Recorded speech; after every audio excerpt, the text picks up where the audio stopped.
शेर का दिल, उकाब जैसी नज़र और चीते जैसी फुर्ती और रफ्तार,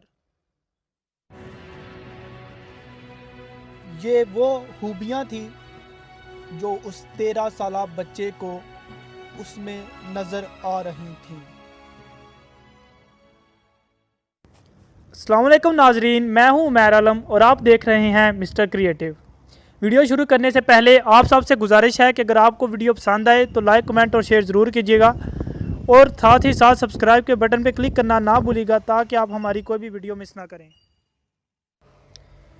नाजरीन मोहतरम, चौथी सदी कबले मसीह की पहली दहाइयों की बात है कि घोड़ों का एक व्यापारी शहर बेबीलोन में एक घोड़ा लेकर दाखिल हुआ और उसे बादशाह के सामने पेश किया कि इसे जंग में शामिल किया जाए। घोड़ा बहुत ही ताकतवर था और किसी के काबू में ना आता था। बादशाह ने उस घोड़े को जंग में शामिल करने से इनकार कर दिया और कहा कि इसे राया की आमदोरफ्त के लिए इस्तेमाल किया जाए।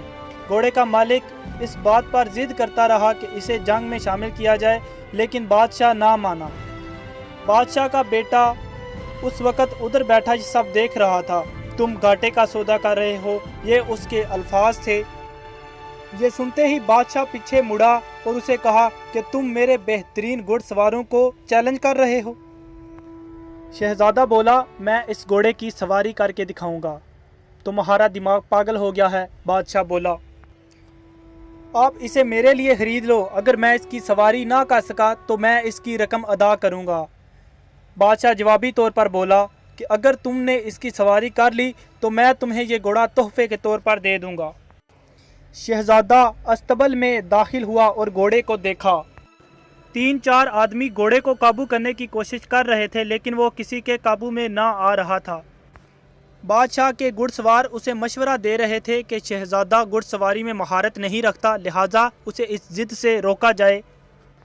सब पीछे हट गए। शहजादा घोड़े की तरफ बढ़ा। घोड़ा डरा हुआ लग रहा था।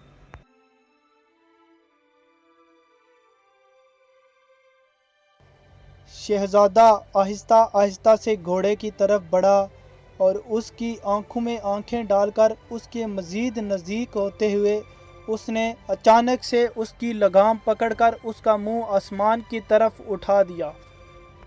शहजादे ने उस घोड़े का मुंह आसमान की तरफ रखते हुए उसे एक खास सिमत में मोड़ा और फिर उसे छोड़ दिया और छलांग लगाकर उस पर सवार हो गया।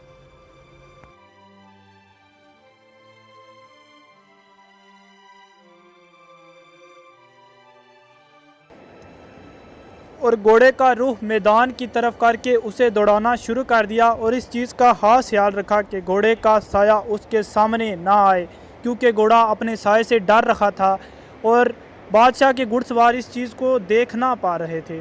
इस हिकमत अमली ने उसे उसकी राया के सामने एक बेहतरीन हुक्मरान के तौर पर नमूदार किया और वो सिकंदर आज़म बना।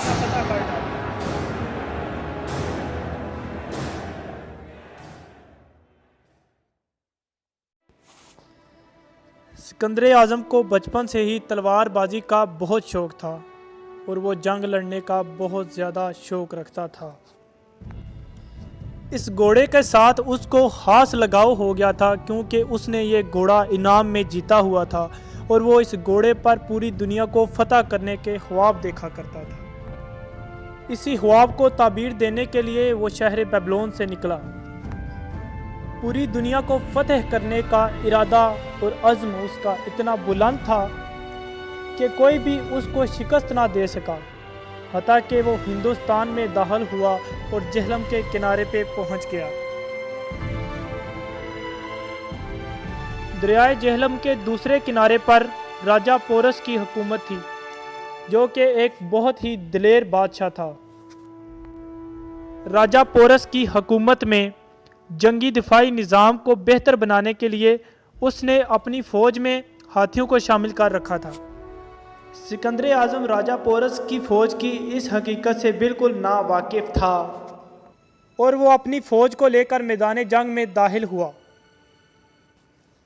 जहां राजा पोरस की फ़ौज पहले से मौजूद थी।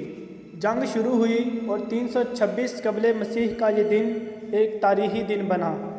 जंग मुसलसल 7 घंटे चलने के बाद सिपाही थक चुके थे। इसी जंग के दौरान सिकंदर आज़म के घोड़े बैकोफालस को तीर लगा और वो उधर अपनी जान की बाजी हार गया। इस घोड़े की याद में सिकंदर आज़म ने दरियाए जेहलम के किनारे एक छोटा सा शहर तामीर करवाया, जिसका नाम उसने बैकोफालिया रखा।